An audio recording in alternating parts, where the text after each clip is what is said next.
चलिए देखिए आ गया ना, हो गया, आप यहीं बैठा करिए, ठीक है। तो देखिए ऐसा है कि लास्ट क्लास तक हम लोग ने इंटीग्रेशन कर लिया था, लास्ट क्लास तक हम लोग ने मैथमेटिकल टूल्स एक बार पूरा कर लिया था, ठीक है। तो फिर मैंने कहा था कि समझा आपको मैंने सब कुछ दिया है, हर बात समझा दिया है। अब मैं क्या करने जा रहा हूँ कि रिटन नोट्स के फॉर्म में इन सब बातों को एक बार फिर से दिखा देता हूँ, और धीरे धीरे करके हम कुछ क्वेश्चंस को भी आज हैंडल कर लेंगे, ठीक है ना। मेरी बात समझ में आ रही है? जिनको एकदम परफेक्ट समझ में आ रहा है वो घर जाके वीडियो ना देखें, लेकिन जिनको थोड़ा मोड़ा डाउट हो रहा है क्लास में, वो घर पे जाके एक बार फिर से लाइन से देख सकते हैं, है ना। उसके बाद भी कोई डाउट है तो हमसे बाहर पूछ सकते हैं, ठीक है ना। तो देखिए अब मैं इंटीग्रेशन को यहाँ रिटन नोट्स के फॉर्म में है, इसी को रिवाइज कर रहा हूँ। खूब गौर से देखिए, एक एक बात जो मैंने कही है। In integral calculus the differential coefficient of a function is given. Integral calculus में क्या होता है ये सब बात मैं समझा चुका हूँ, अब रिटन नोट्स के फॉर्म में है, वही सारी बातें, वही सारे स्टेटमेंट, ठीक है ना। तो खूब गौर से देखिए, इंटीग्रल कैलकुलस में डिफरेंशियल कोफिशिएंट किसी फंक्शन का दिया होता है। इंटीग्रल कैलकुलस में क्या होता है, किसी फंक्शन का डिफरेंशियल कोफिशिएंट दिया होता है। बात समझ में आई? और हमको क्या करना होता है, we are required to find the function. Integral, मैंने आपसे बताया था कि integration is reverse of differentiation. Differentiation का उल्टा क्या है, इंटीग्रेशन। इसमें क्या होता है, खूब आराम आराम से चलेंगे, इसमें क्या होता है कि डिफरेंशियल कोफिशिएंट किसी फंक्शन का हमें दिया होता है। बात समझ में आ रही है? डिफरेंशियल कोफिशिएंट दिया रहता है और हमें क्या करना होता है, उस फंक्शन को निकालना होता है, ठीक है ना। जैसे मान लीजिए कोई फंक्शन है y is equal to f x, y is equal to f x है, ठीक है ना। और इसका dy बाई डी एक्स करेंगे तो क्या आ जाएगा, इसका dy बाई डी एक्स करेंगे तो आ जाएगा एफ डैश एक्स। यानी इस फंक्शन का डिफरेंशियल कोफिशिएंट क्या है, एफ डैश एक्स। तो इंटीग्रेशन में क्या होता है कि डिफरेंशियल कोफिशिएंट दिया होता है और फिर उस डिफरेंशियल कोफिशिएंट की मदद से हमको क्या निकालना होता है, उस ओरिजिनल फंक्शन को। वो फंक्शन कौन सा था, डिफरेंशिएशन का उल्टा कर देंगे तो इंटीग्रेशन आ जाएगा। बात समझ में आ रही है? तो अब जैसे इसको इंटीग्रेट करेंगे, f dash x d x, ये इंटीग्रेट हो गया, डिफरेंशियल कोफिशिएंट को इंटीग्रेट कर दिए, F dash x d x, तो इसकी वैल्यू आ जाएगी एफ एक्स प्लस सी। बात समझ में आ रही है ना? यही बात यहां लिखी है एकदम क्लियर लैंग्वेज में, इससे ज़्यादा साफ नहीं हो सकता है, एकदम साफ सुथरा है। आपको इंटीग्रेशन वैसा नहीं जानना है जैसा मैथ्स के बच्चों को जानना है, ठीक है ना। जैसे मैथ्स 11-12 में जो लोग लिए हैं उनके लिए इंटीग्रेशन तो बहुत अच्छे अच्छे सवाल आएंगे, लेकिन आपको इतना इंटीग्रेशन जानना है कि आपका फिजिक्स का प्रॉब्लम ना रुके। बात समझ में आ रही है ना? अब ऐसा देखिए, this sign is used for summation of discrete values while this sign is used for continuous function. ये बात भी हम बता चुके थे, ये भी बता चुके थे। तो सबसे पहली बात, डिस्क्रीट और कंटिन्यूअस में अंतर देखिए कि डिस्क्रीट क्या होता है, कंटिन्यूअस क्या होता है। जैसे मान लीजिए इस तरीके से कुछ पॉइंट्स दिए हैं, तो ये पॉइंट अलग अलग हैं, अलग अलग हैं कि नहीं अलग अलग है, तो ये डिस्क्रीट हो गया, ठीक है ना। उसके अलावा मान लीजिए गोला है और गोला इस तरीके से गोला है, तो ये गोला क्या है, ये भी गोला तो पॉइंट को मिला मिला के ही बना है ना। जैसे यहाँ पे पॉइंट अलग अलग हैं और ये गोला है मान लीजिए, तो ये गोला भी क्या है, पॉइंट्स को मिला मिला के ना बना है, कई पॉइंट को मिला के ना वो गोला बना है, कलेक्शन ऑफ पॉइंट्स ही ना है। लेकिन इस केस में क्या है, वो कंटिन्यूअस है, और यहाँ क्या है, डिस्क्रीट है, अलग अलग, ठीक है ना। तो यहाँ गौर से देखिए कि this sign is use for summation of discrete values. ये आप क्लास 9-10 में इस साइन को कई बार इस्तेमाल किए हैं, अभी आगे भी करेंगे। While this sign is use for continuous function. तो ये बात 100% समझ में आ गई, एकदम 100% समझना है, कुछ भी बट नहीं करना है, ठीक है ना। कुछ बच्चे जिनकी लर्निंग मैकेनिज्म पहले से ही अच्छी थी, पहले से ही ट्रिगर हो चुकी थी, 2-4-5 हैं, उनको पहली बार में 100% समझ में आ रहा है। लेकिन मेरा एम ये है कि सब लोग 100% समझें, और सिर्फ 3 टॉपिक तक मुझे ऐसा करना है। 3 टॉपिक के बाद आपको पता लग जाएगा कि कोई भी बच्चा तेज या कमजोर नहीं होता है। किसी ने बढ़िया से ऑर्गेनाइज कर लिया है तो बढ़िया परफॉर्म कर रहा है, यही फर्क है बस, है ना। अच्छा, अब नेक्स्ट देखिए, if I is integration of f x with respect to x, then I is equal to integration of f x d x. ठीक है ना। अब आप देखिए कि ये यही बोला है कि ऐसे मान लिए कि यही बात कि कोई फंक्शन मान लिया y is equal to f x है, तो d y by d x करेंगे एफ डैश एक्स आएगा, और इसको इंटीग्रेट करेंगे तो क्या आ जाएगा, वो फंक्शन आ जाएगा। वही बात यहाँ पे लिख दिया है, where c is an arbitrary constant. अच्छा, अब देखिए जितने फॉर्मूले आपने डिफरेंशिएशन में तैयार किए थे, डिफरेंशिएशन में इतने फॉर्मूले तैयार किए थे, उसी का रिवर्स सारे फॉर्मूले आपके इंटीग्रेशन के होंगे। ठीक है ना। अब सारे फॉर्मूले हम लाइन से बोलेंगे नहीं, आपको डिफरेंशिएशन के क्लास में पूरा हम बता चुके हैं, रिटर्न नोट्स के फॉर्म में भी आ जाएगा। ठीक है ना। डिफरेंशिएशन के जितने उल्टे फॉर्मूले हैं वो सब इंटीग्रेशन के हैं। ठीक है। जैसे मान लीजिए कि अगर हमको इंटीग्रेट करना है x पे पावर n को, तो ये क्या हो जाएगा, ये क्या हो जाएगा, x पे power n plus one upon n plus one. Integration of x पे पावर n का फॉर्मूला क्या है, इंटीग्रेशन ऑफ x पे पावर n का फॉर्मूला क्या है, x पे power n plus one upon n plus one. ठीक है ना। अब साइन x का अभी टेबल के फॉर्म में सब आ जाएगा, डिफरेंशिएशन के जितने भी फॉर्मूले थे उसको आप उलट देंगे तो आपको इंटीग्रेशन के फॉर्मूले आ जाएंगे। जैसे डिफरेंशिएशन ऑफ साइन x क्या था, cos x, और इंटीग्रेशन ऑफ cos x क्या होगा, साइन x प्लस सी। ठीक है ना। अगर इनडेफिनेट इंटीग्रल है तो। ठीक है ना। उसी तरीके से डिफरेंशिएशन ऑफ log x क्या था, 1/x, और फिर इंटीग्रेशन ऑफ 1/x करेंगे तो क्या आ जाएगा, log x प्लस सी। ठीक है ना। इसी तरीके से डिफरेंशिएशन ऑफ e पे पावर x क्या था, e पे पावर x, फिर आप इंटीग्रेशन ऑफ e पे पावर x करेंगे तो क्या आ जाएगा, वही चीज आ जाएगी, e पे पावर x प्लस सी। बात समझ में आ रही है ना। तो जो जो फॉर्मूले वहां आपने याद किए थे, बार बार हम सारे फॉर्मूले रिवाइज नहीं करेंगे, अभी टेबल के रूप में आ जाएगा, उसको आप बस पलट देंगे तो आपका इंटीग्रेशन का फॉर्मूला आ जाएगा। इतनी ही बात बस आप जानिए। ठीक है ना। और अगर कुछ नहीं दिया है यानी कि इनडेफिनेट इंटीग्रल है, तो आप क्या करेंगे, फॉर्मूले को उलट के प्लस कांस्टेंट को ऐड कर देंगे। बात समझ में आ रही है ना। अब नेक्स्ट चीज देखिए, नेक्स्ट चीज देखिए,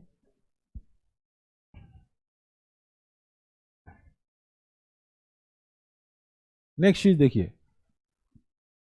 अच्छा, अब देखिए यही बात यहां पे दिया है, यही बात यहां पे दिया है, इंटीग्रेशन ऑफ x पे पावर n dx, ये क्या दिया है, देखिए dy by d x of log x क्या है, 1/x, dy by d x of log x क्या है, 1/x, तो इंटीग्रेशन ऑफ 1/x dx क्या है, log x, यहां पे प्लस c ऐड कर दीजिए, प्लस c ऐड कर दीजिए। ठीक है ना। क्योंकि कुछ नहीं दिया है तो इंडेफिनेट इंटीग्रल हम मान के चलेंगे। ठीक। आगे देखिए, similarly the formula for integration of some other functions can be obtained if we know the differential coefficient of various functions. अगर हम वेरियस फंक्शंस के डिफरेंशियल कोफिशिएंट जानते हैं तो हम सबका इंटीग्रेशन निकाल लेंगे, बस उसका उल्टा कर देंगे। बात समझ में आ रही ना, बात क्लियर हो रहा है, बोलो बेटा, साफ है। अब देखिए नेक्स्ट चीज देखिए, यहां पे कुछ करके भी आपको दिखाया है, जैसे integration of sine x dx क्या है, माइनस कॉस एक्स प्लस सी, minus cos x plus c. ठीक है ना। इंटीग्रेशन ऑफ कॉस एक्स क्या होता है, minus sine x, differentiation of cos x क्या होता है, माइनस साइन एक्स, तो इंटीग्रेशन ऑफ साइन एक्स क्या होगा, minus cos x plus c. ठीक है। उसके बाद integration of cos x dx क्या होगा, sine x plus c, but differentiation of sine x क्या होता है, कॉस एक्स, तो integration of cos x dx क्या होगा, समझ में आ रहा है बेटा, ये हो जाएगा साइन एक्स प्लस सी। ठीक। अब देखिए integration of 1/x dx sorry, इसकी वैल्यू क्या होगी, log x का डिफरेंशिएशन होता है 1/x, तो 1/x का इंटीग्रेशन क्या होगा, log x प्लस सी। समझ में आ रहा है ना बेटा, बस वो इसी का उल्टा कर देंगे। अगर डिफरेंशिएशन समझ गए तो इंटीग्रेशन में ऐसी क्या बात थी।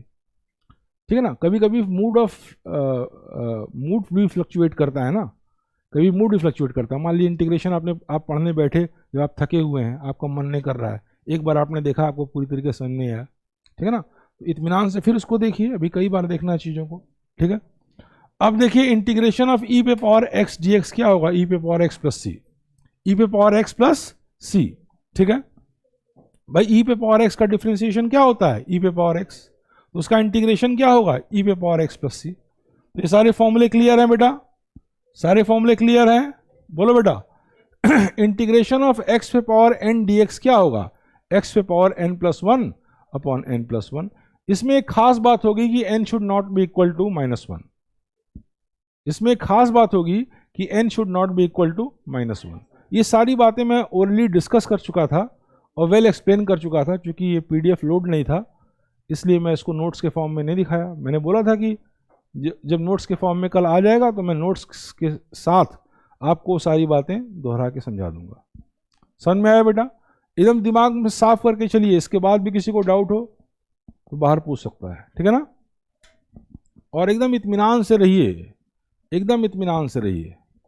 जो बच्चे 100% समझ जा रहे हैं 5-6 तो वो पहले से भी बहुत अच्छे से बातों को समझ रहे हैं। आप अपनी पेस से चलिए, आप अपनी पेस से चलिए, ठीक है ना, और वो धीरे धीरे वो चीज़ें बढ़ती जाएंगी। अगर 50% भी कोई बच्चा मान लिए शुरू से बहुत अच्छे तरीके से नहीं पढ़ रहा है तो 50% भी समझ रहा है तो फिर दोबारा देखेगा, तिबारा देखेगा, वो 100% पे आ जाएगा, ठीक है ना। और 2-3 यूनिट में स्लो चलूँगा, ठीक है ना। अच्छा, अब नेक्स्ट चीज देखिए, नेक्स्ट मैं आपको बता रहा हूं, यहां गौर से देखिए, कुछ क्वेश्चंस यहां दिए हुए हैं। Illustration 11, integrate with respect to x, ये तीन क्वेश्चन है, इसमें एक्स के रिस्पेक्ट में इंटीग्रेट करना है। कौन कर लेगा बेटा, सबको कर लेना चाहिए, सबको आ रहा है, सबको आ रहा है ना, तो बस इंटीग्रेट कर दीजिए। अब जैसे ये वाला है, ये वाला है, तो ये है y is equal to x पे पावर 11/2, यही ना है, ये क्या है, y is equal to x पे पावर 11/2। अब इसको इंटीग्रेट, इसको जब आप इंटीग्रेट करेंगे तो आपको मैंने क्या फॉर्मूला बताया था, ये किस फॉर्म का फंक्शन है, एक्स पे पावर n के फॉर्म का। तो एक्स पे पावर n के फॉर्म का फंक्शन है तो इसका इंटीग्रेशन आएगा एक्स पे power n plus one upon n plus one, यही ना आएगा, बोलिए। तो बस इसको ऐसे इंटीग्रेट कर दीजिए। इंटीग्रेशन ऑफ एक्स पे पावर 11/2, ये कितना होगा, एक्स पे पावर 11/2 प्लस 1 अपॉन 11/2 प्लस 1 और प्लस कांस्टेंट आ जाएगा ना, बोलो बेटा। हाँ मत फिर, अभी तो एकदम क्लियर है, हाँ एकदम दिमाग को एकदम देखिए, कभी कभी ऐसा होता है ना, कोई बहुत आसान सी चीज़ होती है, आपने उसको जल्दीबाजी में पढ़ा तो आपके दिमाग में बैठ जाता है कि यार ये तो नहीं हुआ, फिर उसको आराम से इत्मीनान से देखिए, फिर एकदम क्लियर हो जाएगा, ठीक है ना। अच्छा बेटा ये देखो, x पे पावर -7, x पे पावर -7 भी x पे पावर n के फॉर्म का है, तो इसका इंटीग्रेशन करेंगे, इंटीग्रेशन ऑफ x पे पावर -7, तो ये आ जाएगा x पे power -7 plus 1 upon -7 plus 1 plus constant, तो ये हो जाएगा x पे पावर -6 अपॉन -6 प्लस कांस्टेंट, इसकी वैल्यू ये आ जाएगी ना बेटा, हो जाएगा, बोलिए भाई। किसी को भी 0.01% भी डाउट हो तो तुरंत पूछिए और धीरे चलेंगे, हाँ बोलिए।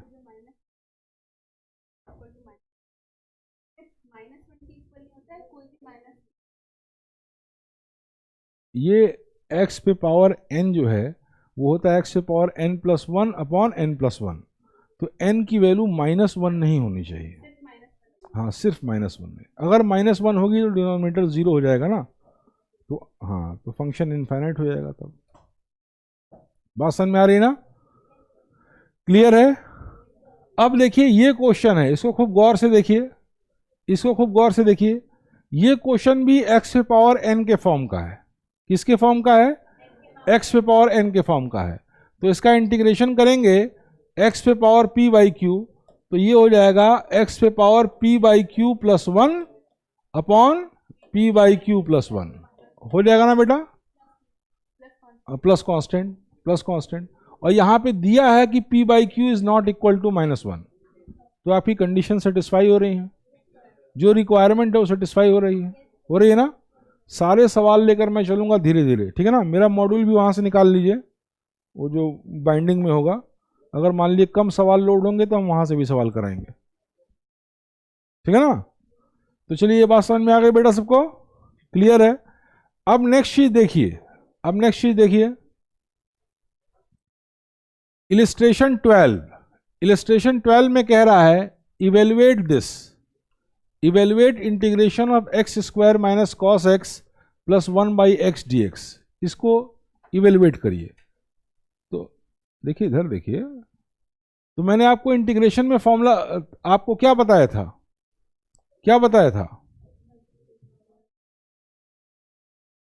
बताइए। अगर इस तरह से इंटीग्रेशन है, रुक जाइए, u plus minus v plus minus z इस तरीके से है, तो इसको कर सकते हैं integration of u plus minus integration of v और plus minus integration of z। इस तरह की बात बताई थी भाई, डिफरेंशिएशन में बताई थी, उसका उल्टा इंटीग्रेशन में है, ये चीज वहां पे था, ठीक है ना।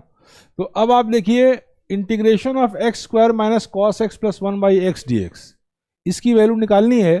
तो इसकी वैल्यू निकालने के लिए सबसे पहले आप ये देखिए कि इसको आप लिख सकते हैं integration of x square minus integration of cos x और plus integration of 1/x minus integration of x square dx, integration of x square dx minus integration of cos x dx और plus integration of 1/x dx। लिख सकते हैं बेटा, ऐसे लिख सकते हैं नहीं लिख सकते हैं, बोलिए भाई। तो अब इसको फिर से आप लिख सकते हैं कि integration of x square dx किसके फॉर्म पे है, किसके फॉर्म का है, x पे पावर n के फॉर्म का है। तो उसकी वैल्यू क्या आएगी, x power upon n plus 1। तो ये हो जाएगा x³/3 और cos x का क्या होगा,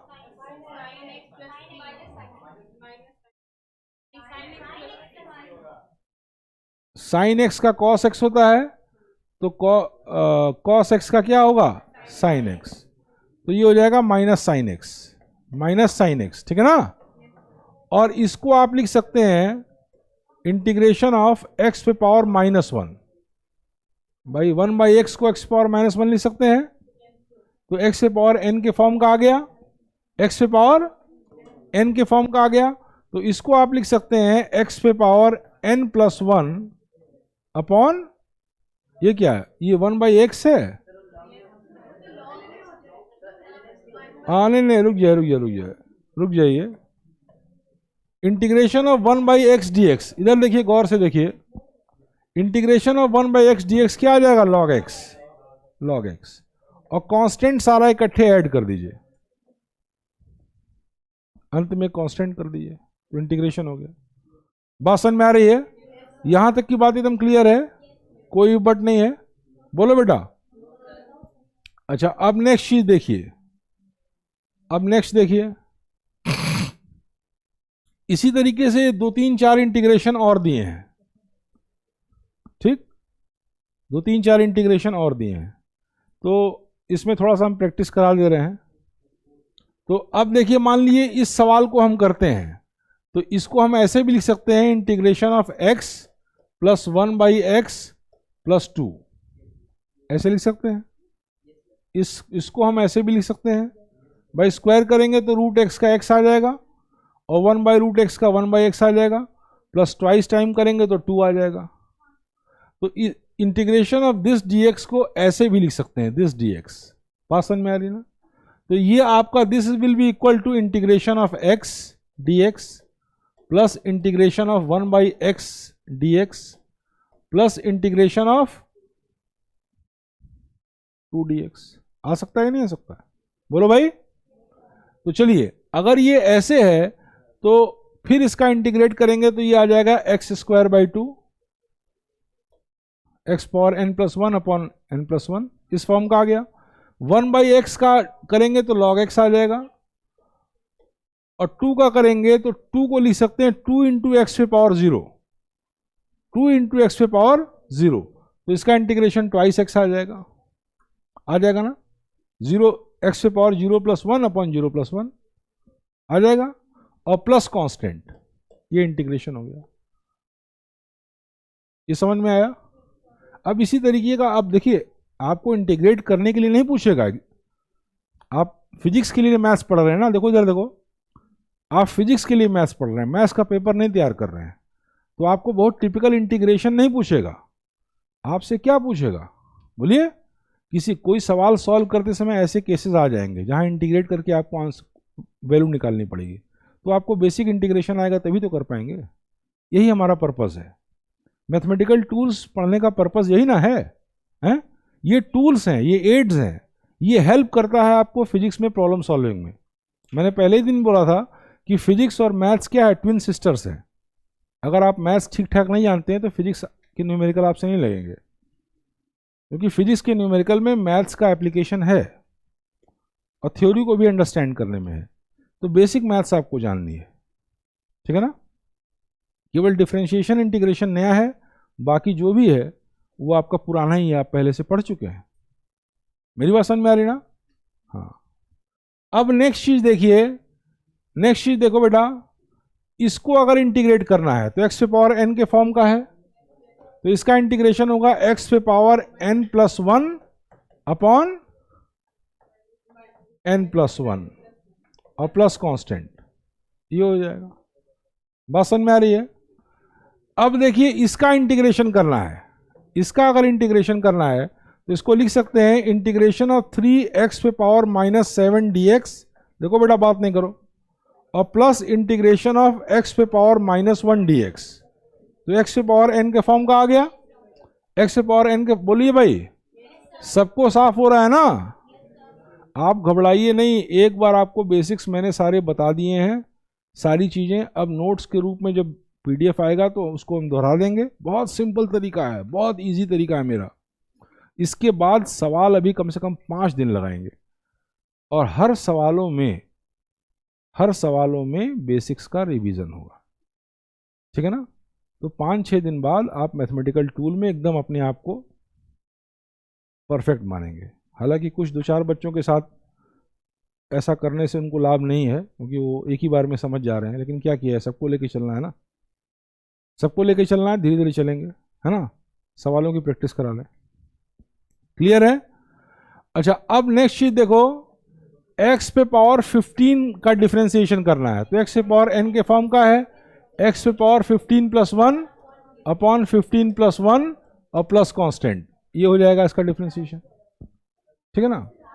चलिए लास्ट वाला आपको बता दें, लास्ट वाला बता दें। तो देखिए लास्ट वाले को जब डिफरेंशिएट करेंगे तो गौर से देखिए, यहां पे इसको लिख सकते हैं, मत बात करो यार, एकदम अलर्ट होके देखो, बहुत ज़्यादा नहीं पढ़ना है, 4 से 5 घंटा पढ़ना है, लेकिन एकदम फुल्ली इन्वॉल्व होना पड़ेगा उसमें, हर बात को, हर शिफ्ट्स को समझो। उसके सब सवाल लगेंगे, 2-4 नहीं लगेंगे, हम पूरा लगाने, मॉड्यूल लगाने के चक्कर में टाइम की बात है, ठीक है ना? ये देखिए, इसको आप लिख सकते हैं a पे पावर ax पे पावर -2 लिख सकते हैं ना, बोलिए भाई। इसको लिख सकते हैं bx पे पावर -1, तो बस। और फिर जब इंटीग्रेट करेंगे तो a और b कांस्टेंट है, बाहर ले लेंगे भाई। Integration of cu where c is constant, क्या होगा? c integration of u। जैसे इंटीग्रेशन ऑफ cu dx क्या होगा बताइए? c बाहर आ जाएगा, कांस्टेंट बाहर आ जाएगा। तो उसी तरीके से यहां पे कांस्टेंट बाहर आ जाएगा और फिर बचेगा इंटीग्रेशन ऑफ x पे पावर -2। तो इंटीग्रेशन ऑफ x पे पावर -2 क्या होगा? x पे पावर n+1 अपॉन n+1। समझ में आ गया बेटा? समझ में आ गया ना? अब तो एकदम रियल लग रहा है, चीजें रियल है, बहुत अच्छे से बोलते हैं इसलिए। ये बात हो गया, क्लियर हो गया? नेक्स्ट देखिए, नेक्स्ट मैं आपको बता रहा हूं। अब आप देखिए इंटीग्रेशन में, एक तो मैंने आपको बताया इनडेफिनिट इंटीग्रल, एक बताया आपको इनडेफिनिट इंटीग्रल। तो इनडेफिनिट इंटीग्रल में जब इंटीग्रेट करते हैं तो हम एक कांस्टेंट को ऐड कर देते हैं। क्या करते हैं बेटा?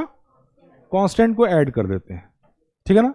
लेकिन इसके अलावा एक इंटीग्रल ऐसा भी होता है जिसको कहते हैं डेफिनेट इंटीग्रल, यानी कुछ लिमिट्स के बीच इंटीग्रेट करना, कुछ लिमिट्स के बीच इंटीग्रेट करना।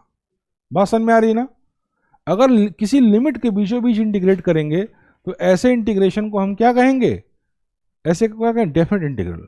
जैसे मान लीजिए कि y is equal to f x है, मैं समझा चुका हूं, y is equal to f x है, तो dy बाई डी एक्स क्या होगा बेटा? एफ डैश एक्स होगा। अब अगर एफ डैश एक्स को हम इंटीग्रेट करते हैं और इंटीग्रेट करते समय लिमिट पुट कर देते हैं a से b के बीच, तो इसको हम लिख सकते हैं इस तरीके से, एफ डैश एक्स का इंटीग्रेशन क्या होगा? एफ एक्स, यानी ओरिजिनल फंक्शन, और लिमिट अगर हम a और b पुट कर देते हैं तो इस तरीके से हम लिख देते हैं, नीचे a ऊपर b, अपर लिमिट b है और लोअर लिमिट क्या है? a। इसको फर्दर सॉल्व करेंगे तो एक बार फंक्शन में b की वैल्यू पुट करेंगे यानी एफ बी, और फिर एक बार फंक्शन में a की वैल्यू पुट करेंगे यानी एफ ए। ये आंसर आ जाएगा आपका। इनडेफिनेट इंटीग्रल में तो हम क्या करते थे? कांस्टेंट ऐड कर देते थे। क्या करते थे? कांस्टेंट ऐड कर देते थे। लेकिन डेफिनेट इंटीग्रल में हम क्या करेंगे? किसी लिमिट में इंटीग्रेट करेंगे।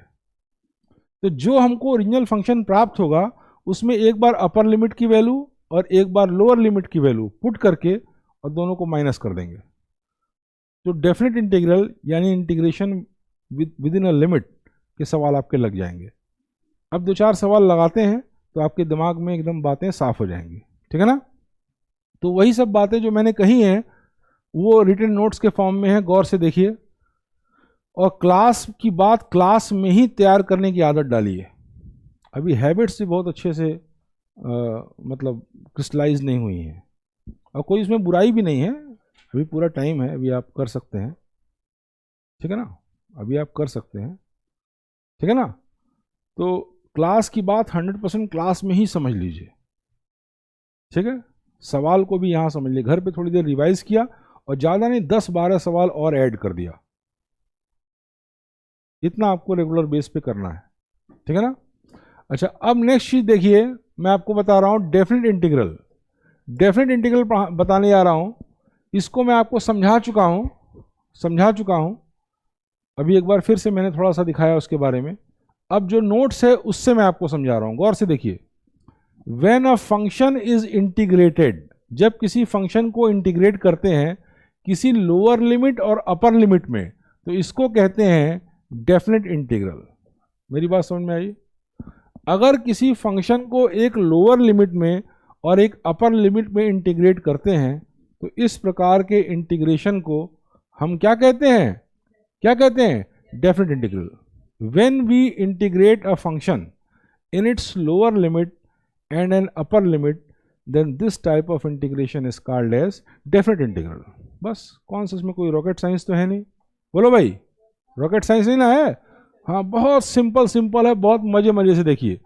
इसमें कहा है कि if dy by d x of f x is equal to f dash x, अगर dy बाई डी एक्स यानी differential coefficient of a function f x is f dash x, अगर ऐसा है तो वही बात जो मैंने कही है बहुत सिंपल लैंग्वेज में लिखकर है, if D by d x of f x is f dash x, यानी कि differential coefficient of a function is f dash x, अगर ऐसा है तो integration of f x d x is called the indefinite integral. Integration of f x d x को क्या कहते हैं? Indefinite integration. लेकिन अगर इस तरीके से कर दिया, लिमिट पुट कर दिया, देखिए यहां लिमिट ए है, यहां लिमिट बी है, अपर और लोअर लिमिट पुट कर दिया, समझे बेटा? क्लियर है? तो इसको कहते हैं डेफिनेट इंटीग्रल, मतलब integration with in a limit. Integration with in a limit, तो इस प्रकार के इंटीग्रेशन को हम डेफिनेट इंटीग्रल कहते हैं। किसी लिमिट में इंटीग्रेट कर दिया, अगर लिमिटलेस इंटीग्रेट किया तो क्या होगा? इनडेफिनेट इंटीग्रल होगा। लेकिन अगर किसी लिमिट में इंटीग्रेट कर दिया तो लिमिट में करेंगे तो ऐसे इसके साथ देखिए ए और बी अपर लोअर लिमिट लिखा हुआ है और यहां पे नहीं लिखा हुआ है, यहां पे नहीं लिखा हुआ है, सिर्फ इंटीग्रेशन लिखा है। बात समझ में आई? एग्जैक्टली यही आपका नोट्स है बेटा। इस नोट्स को समझ के बहुत बढ़िया से अपने वैल्यू सिस्टम में रखिए, इसी को 2-3 बार दोहराइए और सवाल लगाइए और कुछ मत के, सवाल ही आएगा एग्जाम में। क्या आएगा आपसे, थोड़ा पूछता कि what is different integral, what is indifferent integral, यही थोड़ा पूछेगा आपसे। आपको क्वेश्चंस देगा, क्वेश्चंस आपको न्यूमेरिकल्स आते हैं, आपके थ्योरी बेस्ड थोड़े मोड़े क्वेश्चंस होते हैं, ठीक है ना। तो अब आप देखिए नेक्स्ट चीज देखिए, here a and b are called lower and upper limits of the variable x. इसमें कोई बहुत बड़ी बात है नहीं। ए और बी को क्या कहेंगे, वेरिएबल एक्स का लोअर लिमिट और अपर लिमिट। समझ में आ गया बेटा, यही सब ना बोले हैं, एकदम बच्चों की तरह से धीरे धीरे कर रहे हैं, धीरे धीरे, और बहुत बढ़िया से करिए, बहुत बढ़िया से करिए। 2-3 चैप्टर आपने कर लिया 100% के साथ, तो समझ लिए बाकी रास्ता बहुत स्मूथ है, इंटरेस्टिंग भी होता जाएगा, मज़ा भी आएगा, सवाल भी एक से एक आएंगे। लेकिन अगर शुरू में आप थोड़ा सा वो नहीं बहुत अच्छे से किए तो बाद में दिक्कत होगी। हालांकि इस तरीके से जो बच्चे बहुत अच्छे हैं क्लास के, उनको उनके साथ जस्टिस नहीं हो रहा है, इतना धीरे धीरे नहीं चलना है, लेकिन सब लोग करिए 2-3 टॉपिक तक, फिर तेज कर देंगे। अब देखिए आगे देखिए, after carrying out integration the result is evaluated between upper and lower limit as explained below. कहते हैं, कह रहा है कि डेफिनेट इंटीग्रल में इंटीग्रेशन तो वैसे ही करते हैं जैसे डेफिनेट इंटीग्रल में इंटीग्रेशन तो वैसे ही करते हैं जैसे इनडेफिनेट इंटीग्रल में करते हैं। जो इंटीग्रेशन हम करते हैं वो वही होता है डेफिनेट में भी, जैसा इनडेफिनेट में आपने सीखा है, ठीक है ना, वही सारे फॉर्मूले हैं। तो कह रहा है कि अगर डेफिनेट इंटीग्रल है तो पहले इंटीग्रेशन हम उसी तरीके से करते हैं और उसके बाद हम इसको ऐसे लिखते हैं। ये लिख के दिखाए थे ना हम, ये लिख के यही ना दिखाए थे, बोलो बेटा, दिखाए थे। और उसके बाद इस फंक्शन में एक बार अपर लिमिट पुट करते हैं और एक बार लोअर लिमिट पुट करते हैं और उसको माइनस कर देते हैं, तो डेफिनेट इंटीग्रल की वैल्यू हमारे सामने आ जाती है। समझ में आया बेटा? अभी हम 2-3 सवाल करेंगे तो आपको बड़ा आसान लगेगा, ठीक है ना। समझ में आ गया? Definite integral, indefinite integral clear हो गया। अरे इंटीग्रेशन क्या होता है क्लियर हो गया, ठीक है ना। डिस्क्रीट और कंटिन्यूअस क्लियर हो गया। डिफरेंशिएशन के जो इंटीग्रेशन के जो फॉर्मूलेज हैं वो क्लियर हो गए। एक होता है डिफरेंस इंटीग्रेशन, 2 तरह का होता है, एक डेफिनेट एक इनडेफिनेट, ये क्लियर हो गया। अब बस 2-4 सवाल जब आप करेंगे तो आप एकदम कंफर्टेबल हो जाएंगे। बात समझ में आ रही है ना?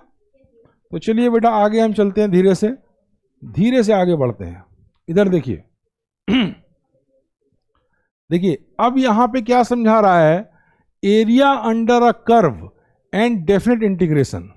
Area under a curve and definite integration, ये सारी बातें मैं एक बार पहले समझा चुका हूं, पिछले क्लास में बता चुका हूं, ठीक है ना। ये आपको हेडिंग देखिए, area under a curve and definite integration, ये आप समझने जा रहे हैं। सबसे पहले देखिए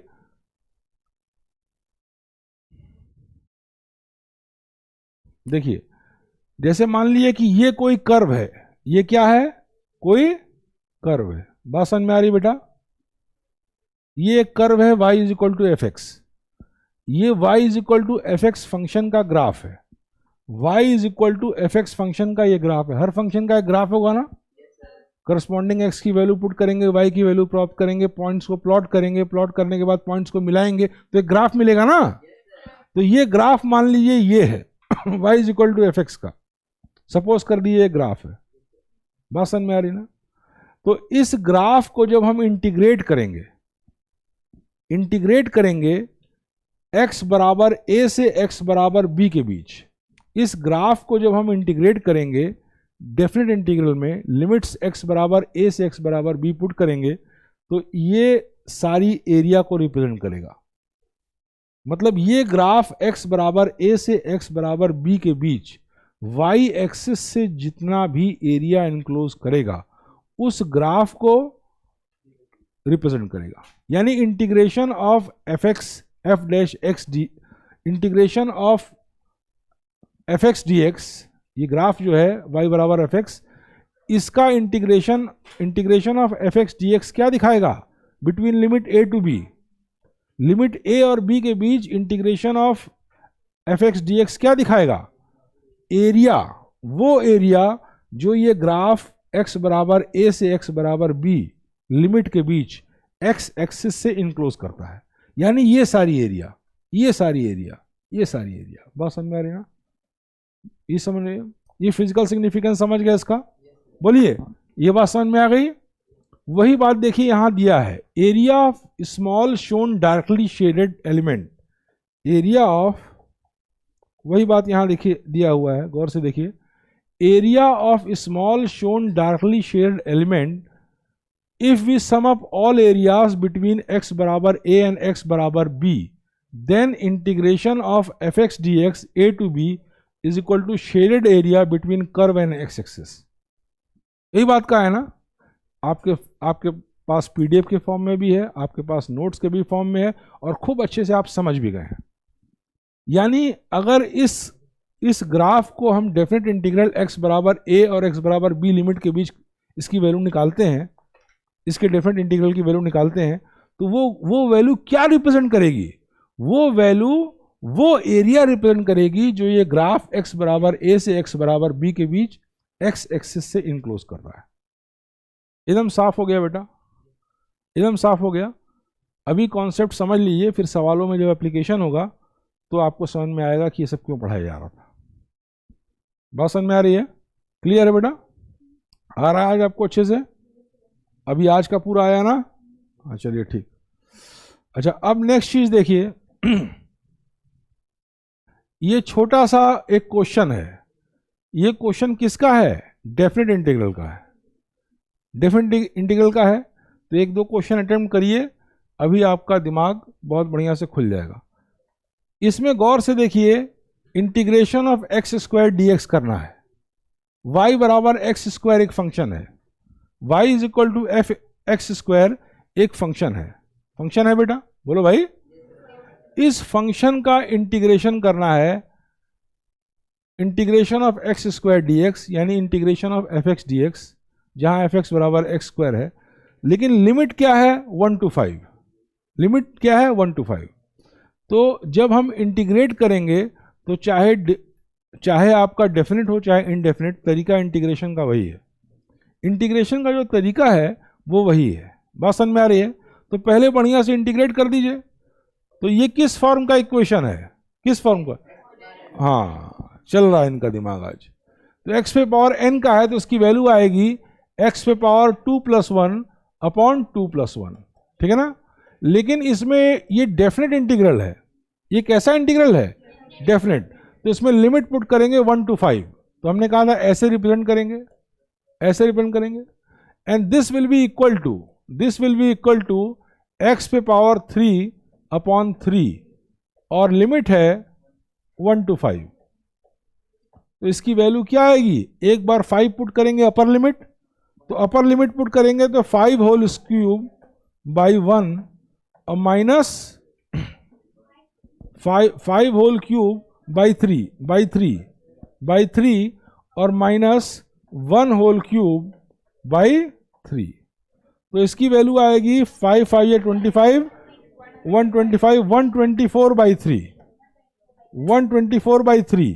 तो 3 4 या 12, ये कितना आ रहा है? हाँ, ये 124 बाई 3 सीधे दिया हुआ है, 124 बाई 3 सीधे दिया है। तो डेफिनेट इंटीग्रल करना सीख गए। भयंकर था ना?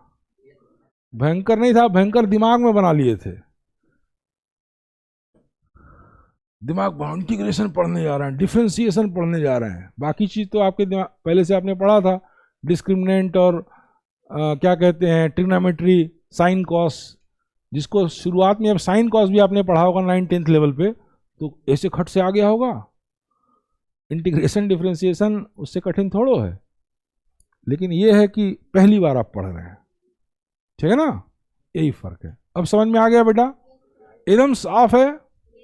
एकदम साफ करके चलिए, मैं कितना भी धीमे चलूंगा लेकिन सबको समझ में आना चाहिए, है ना? अच्छा, अब नेक्स्ट क्वेश्चन देखिए। नेक्स्ट मैं आपको क्या बता रहा हूं, ये छोटे छोटे इंटीग्रेशन है। ये बताइए, ये डेफिनेट इंटीग्रल है कि इनडेफिनेट इंटीग्रल है? ये सारे इंटीग्रल कौन से हैं? डेफिनेट। चलिए, वेरी गुड बेटा, ये सारे डेफिनेट इंटीग्रल हैं। डेफिनेट क्यों है? क्योंकि लिमिट्स दिए हैं, ठीक है ना? तो अब ये पांचों सातों सवाल तो करना उचित नहीं रहेगा, एक दो सवाल मैं कर दे रहा हूं। ये वाला सवाल मैं कर दे रहा हूं, सेकंड भी कर दे रहा हूं, ये भी कर दे रहा हूं, ठीक है ना। अब सारा सवाल आप, ये आपका होमवर्क है, आप करिए। तरीका मैं सब बता चुका हूं, एक दो सवाल भी बता दिया हूं, इसमें से भी एक दो कर दे रहा हूं, बाकी आप करिए, बाकी आप करिए।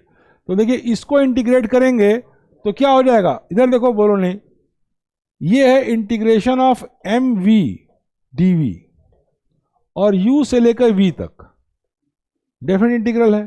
तो m क्या होगा, m वेरिएबल होगा, है मतलब इस पे भी इतना भी दिमाग नहीं काम कर रहा है कि m कांस्टेंट होगा।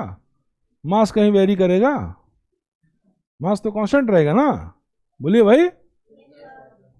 इस सब बात को फट से बोलना चाहिए। तो मास बाहर आ गया इसका, integration of v dv u से v, तो v dv का इंटीग्रेशन क्या होगा, v square by two, v square by two होगा।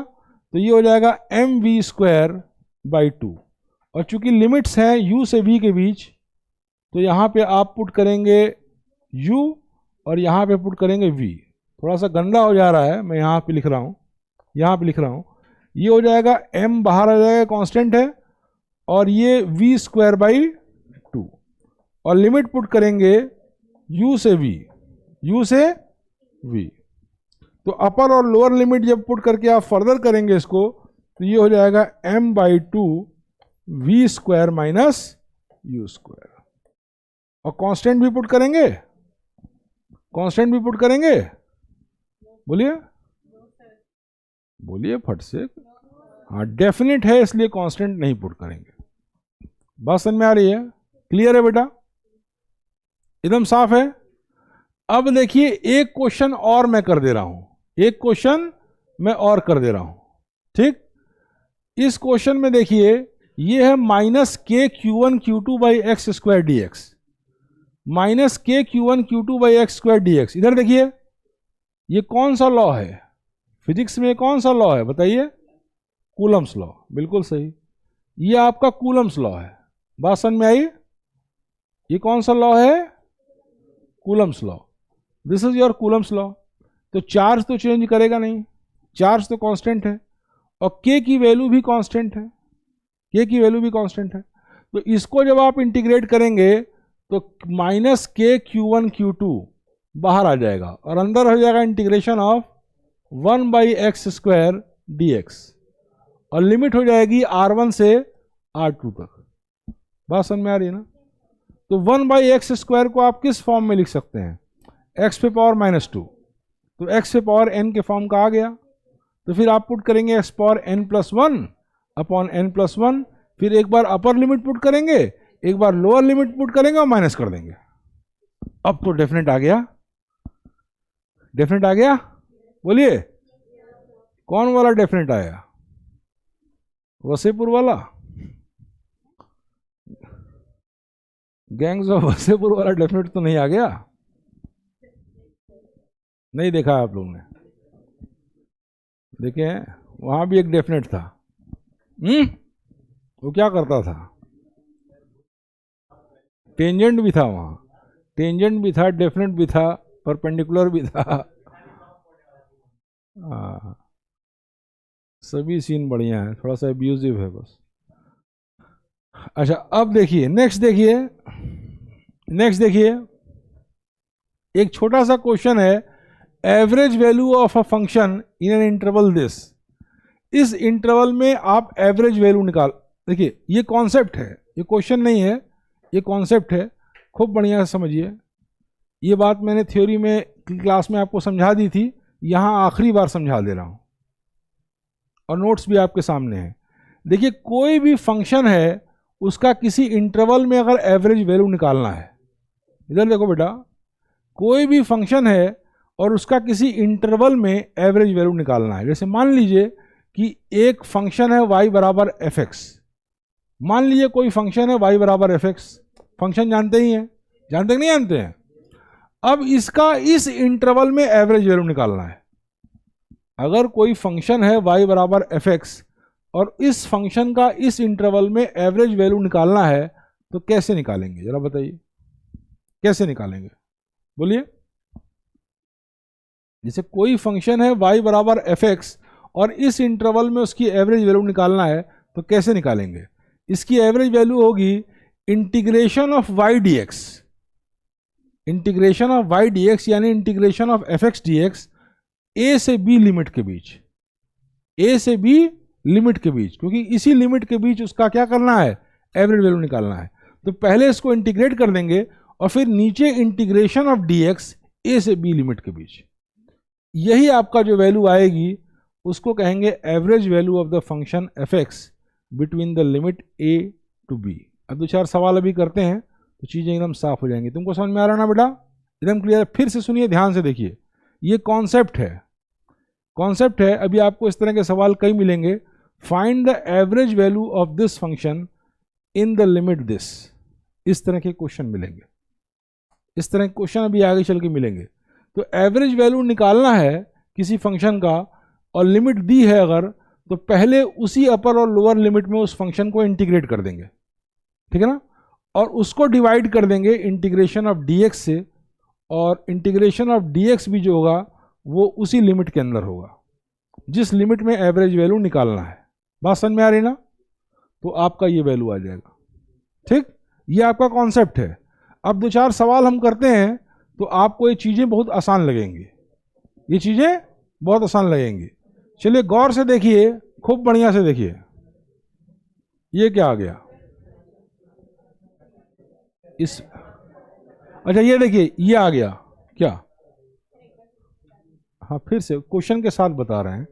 देखिए जैसे मान लीजिए कोई फंक्शन है y बराबर एफ एक्स, फिर से देखिए, इनको डाउट है इस पे, कॉन्सेप्ट पे, रुक जाइए, इनको एक इस पे बेस्ड एक क्वेश्चन भी आ गया, क्वेश्चन भी डील करेंगे और आपको थ्योरी एक बार फिर से रिवाइज कर दे रहे हैं।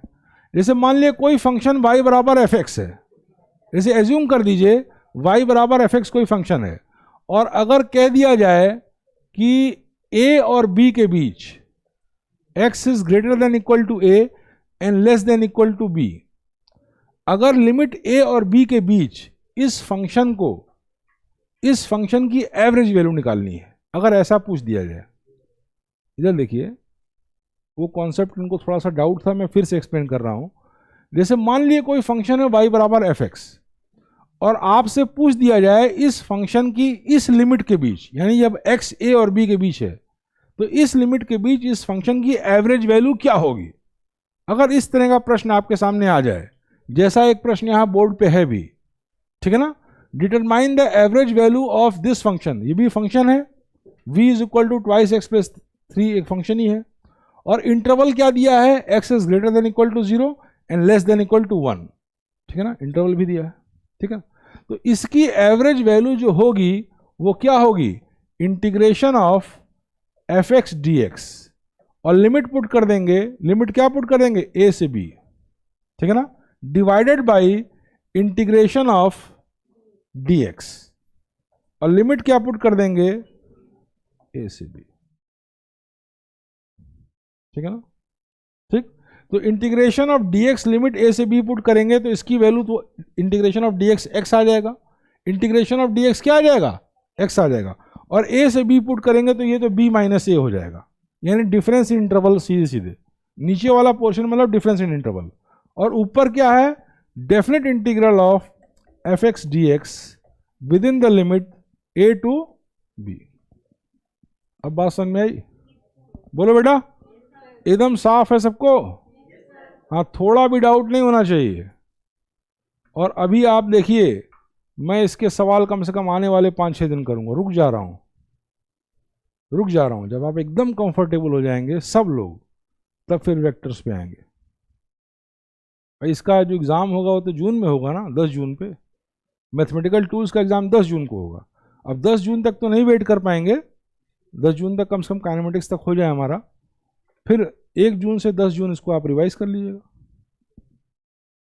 19 जून बताइए, आप 10 जून से भी चाहेंगे तो भी रिवाइज कर लेंगे। हाँ देखिए, अब गौर से देखो बेटा, अब गौर से देखो, इधर देखिए, सुनिए, इधर देखिए, determine the average value of function this in the interval this.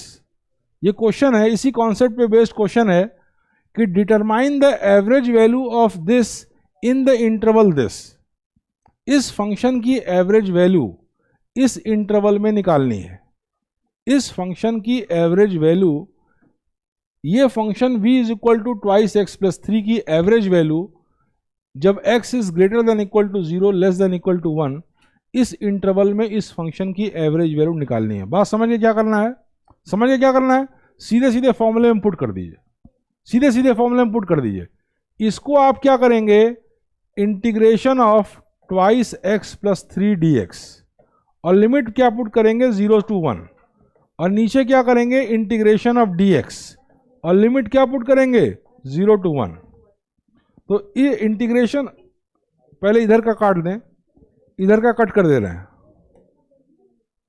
इधर कट कर दे रहे हैं, यहां का देखिए आप, ठीक है ना।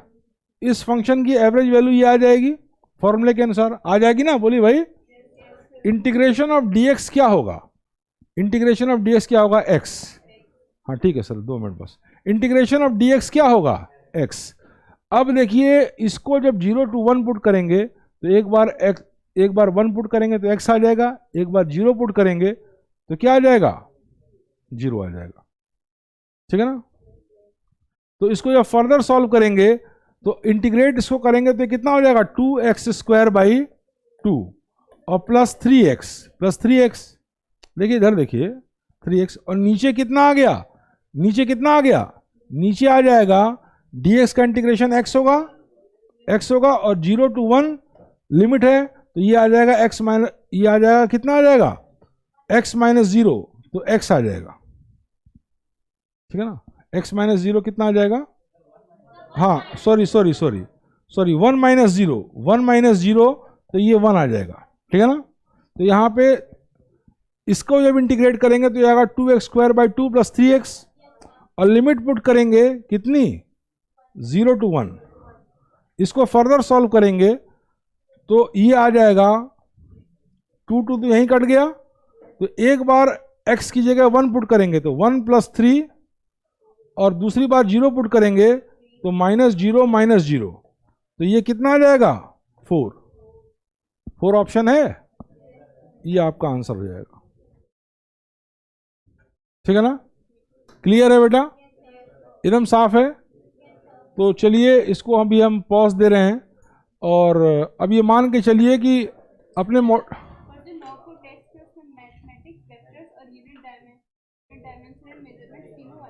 तीनों आ रहा है,